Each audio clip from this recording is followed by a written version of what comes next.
This submitted piece covers Mayor Mamdani's 2K for 2K event in New York City, outlining a new program offering 2,000 free childcare seats. But diving right into the text, the current narrative functions a lot more like a promotional summary of the event than an independent, robust analysis of the policy's actual impact. Yeah, that promotional tone is, it's the biggest hurdle right out of the gate. Right. By heavily focusing on the celebratory nature of the event in Fort Tryon Park, the 1,000 runners, the youth dashes, the highly optimistic quotes from the mayor, the text inadvertently adopts the administration's own framing. Without really questioning the underlying scale. Exactly. It mentions the 2,000 spots, and it references the 100,000 children that the Roadrunners serve in the city. But it never, connects those two numbers to reveal the stark mathematical bottleneck. We see all the confetti, but we aren't seeing the math. Right. We're getting the PR, not the reality. But let me push back a little here. Just a bit. Isn't it standard journalistic practice to report on what an event actually is? Sure. I mean, if the city puts on a literal fun run in the park to announce a policy, why shouldn't the author focus the coverage on that atmosphere? Well, because when you're writing policy analysis, reporting the fun run without synthesizing the math means you're essentially doing PR for the administration. Ah, I see. Press releases and staged events, they work by flooding the narrative zone with positive imagery. They anchor the reader's perception to success, community connection, forward momentum. Right. It's a very deliberate tactic. It is. It's a classic political tactic designed to bypass the rational, calculating part of your brain. So when a journalist or analyst just repeats that imagery, focusing on the youth, dashes, and the sunny quotes, they are failing to scrutinize the gap between the optics and the reality. That makes total sense. It's like a lottery framing a $10 winner as a millionaire, you know? Yes. The fanfare simply doesn't match the reality of the situation. I mean, the phrase running start is used by the mayor in the text, but the math implies an extreme bottleneck for literally everyone else. A massive bottleneck. Yeah, because if we look closely at those numbers, 2,000 preschool spots for 100,000 children, that means we are looking at roughly 98,000 children left without free preschool spots. Which is staggering. It really is. And when you pull back to the broader context, particularly around that April 9th address and Q&A, the fundamental question floating in the air is whether these 98,000 children are being left behind because of how the administration is prioritizing its resources. Exactly. Because if you say 2,000 free seats, the human brain generally processes that as a large, positive number. Oh, sure. It sounds great. It sounds like a massive victory in a vacuum. But the moment you place 2,000 next to the 100,000 kids who actually need care, the framing fractures entirely. Yeah, the illusion breaks. Right. Suddenly, the brain processes the massive deficit rather than the isolated gain. So to fix this, the author needs to actively break the administration's anchor. Okay, so how do they do that? They need to reframe the angle to contrast the event's optics with the numerical reality of the policy's limited reach. They have to structurally force the reader to confront the friction between the words being spoken at the podium and the statistical reality on the ground. I mean, there are a dozen ways a writer could tackle this, but one approach, just one of many, might be to completely restructure the lead. Instead of leading with the park festivities and the physical run, the opening could explicitly juxtapose those 2,000 available spots against the massive population of children needing care. Put the numbers front and center. Exactly. It implicitly asks the reader right away what happens to the remaining tens of thousands of kids. Or, if the writer wants to retain the flavor of the event, they could use the race motif ironically. Oh, that's interesting. Like how? Well, the event was set up as a literal 2-kilometer run. The writer could frame this as a high-stakes, literal race for severely scarce resources. Wow, yeah. Highlight the intense, cutthroat pressure on parents rather than the community fun.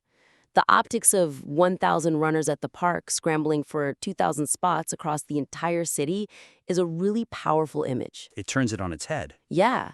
You take the administration's metaphor giving kids a running start, and you flip it to examine the 98,000 kids who are effectively left at the starting line. I love that. It completely changes the reader's experience of the piece from passive consumption to active critical thinking.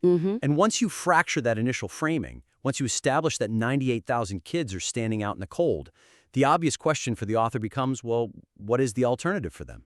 Right. Which leads to our next point. A vital opportunity is missed here by omitting alternative solutions to the childcare affordability crisis that this specific program attempts to address. Yes, this is where the piece really needs to transition from event coverage into deeper policy analysis. Which it doesn't currently do. No, it doesn't. The text mentions the administration's larger push to address New York City's childcare affordability crisis, but it limits the analytical scope entirely to the creation of these 2,000 physical full-day seats. Right. It entirely ignores other prominent policy debates, like, for instance, providing universal direct cash assistance or small percentage-based stipends for all families. Interesting. By only presenting the administration's chosen method of physical seats, the piece implicitly validates it as the only viable method to solve the crisis. Okay, but let me play devil's advocate for a second. Go for it. The text notes that these seats are going to operate on a full-day, full-year schedule, so the city clearly spent a lot of time deliberating on the mechanics of providing comprehensive care. Sure. If a tiny percentage of cash given to everyone won't actually pay for full-time private daycare, isn't a fully funded seat better, even if it's just for a few? Why does the writer need to muddy the waters with alternative policies that might not offer full coverage? That's a great question. But the thing is, the childcare crisis isn't just about a lack of buildings. It's a severe imbalance of supply and demand. Okay. What you're talking about is the difference between subsidizing supply versus subsidizing demand. Break that down for me. Right. So subsidizing supply, which is what building 2,000 physical seats does, is incredibly expensive. You are dealing with real estate in New York City, which is... Astronomical. Right. Real estate, union contracts, strict zoning laws, infrastructure costs, and mandated low teacher-to-student ratios. The overhead is just huge. Yeah, I can imagine. Because of those fixed costs, you can only afford to help a tiny fraction of the population. It creates a very small pool of definitive winners and a massive pool of definitive losers. In this case, the 98,000 children we just talked about. Ah, I see. So when we talk about direct cash assistance or stipends, even if it's just a small percentage of what a full seat costs, we are talking about subsidizing demand. Precisely. If the city takes the exact same multi-million-dollar budget allocated for 2,000 fully funded physical seats and instead distributes that money to all 100,000 eligible children as a direct stipend, It changes everything. it fundamentally alters the market dynamic. Look, no, a small percentage stipend isn't going to pay for a full year of private daycare. Right. But it might pay for groceries, allowing a parent to work fewer hours. It might pay for a neighborhood babysitter for 2 afternoons a week so a parent can attend interviews. Or offset the cost of informal care with relatives. Exactly. It offers flexibility rather than a binary you won the preschool lottery or you didn't outcome. It's the difference between buying 2,000 people a luxury catered meal and giving 100,000 people a grocery store gift card. That is a perfect analogy. Yes. One looks great in a press release, but the other might actually prevent wider starvation. Exactly. Politicians love subsidizing supply because physical seats allow for ribbon-cutting ceremonies and fun runs in the park. You can point to a building and say, I built that. Right. You can't hold a ribbon-cutting ceremony for a direct deposit hitting a mother's bank account. But for a readership deeply invested in policy efficacy, leaving this debate out of the piece deprives them of understanding the true gravity of the administration's resource allocation choices. So the suggestion here is to broaden the focus. Broaden it, yes. Contextualize the 2,000 seats within the wider spectrum of childcare policy proposals, adding the necessary economic counterarguments. So if I were editing this draft, one option out of many would be to introduce a comparative paragraph right after the event details. Yeah. Discuss the cost and logistics of establishing 2,000 physical seats versus distributing smaller, universal financial stipends to all families in the eligible districts. It doesn't need to be a dense economic white paper, right? No, not at all. Just a few sentences establishing that alternative paths exist and explaining why the city might have chosen the path that leaves 98,000 kids behind. Are there other ways to tackle this? Oh, definitely. Another route is to insert a brief counterargument immediately after the mayor's quote about giving kids a running start. Okay. The author could detail the perspective of advocates who argue that creating only a few thousand spots leaves the vast majority of parents exactly where they started.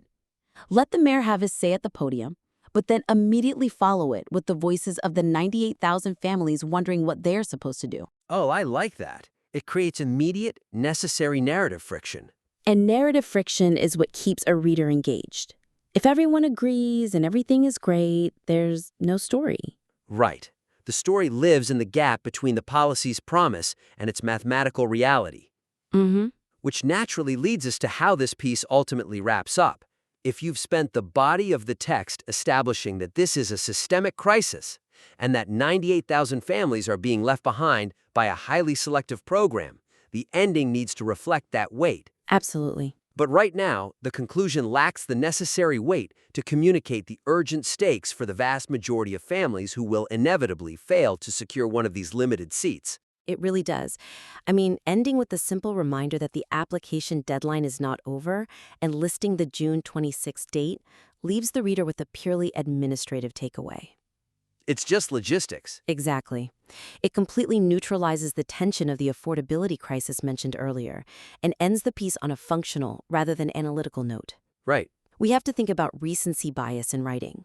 The mechanism of recency bias tells us that what a reader consumes last is what will anchor their final impression of the piece. If the last thing they read is a phone number, a website link, and a calendar date, they will subconsciously categorize the entire article as a public service announcement, not critical journalism. Yeah. Looking at it, it lists school districts 6, 10, 18, 23, and 27.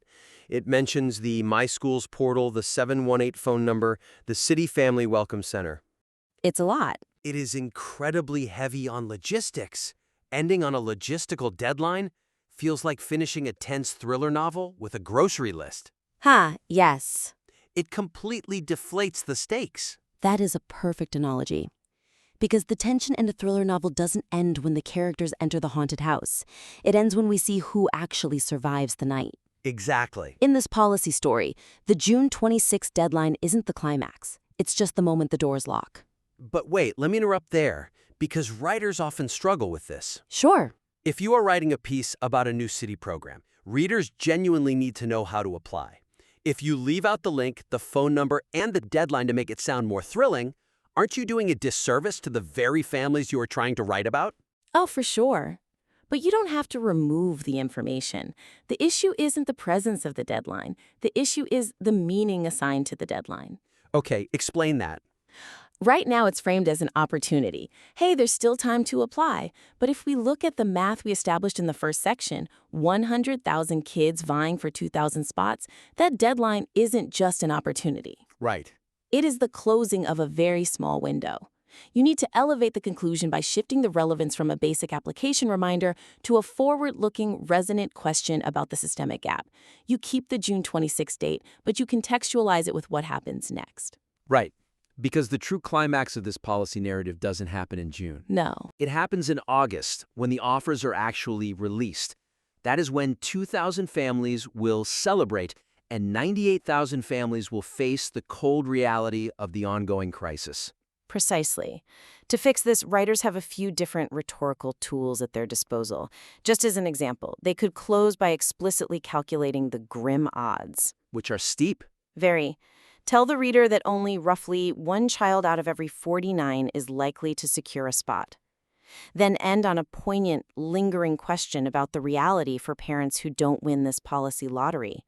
What do they do on June 27th? Yeah, what's their next move?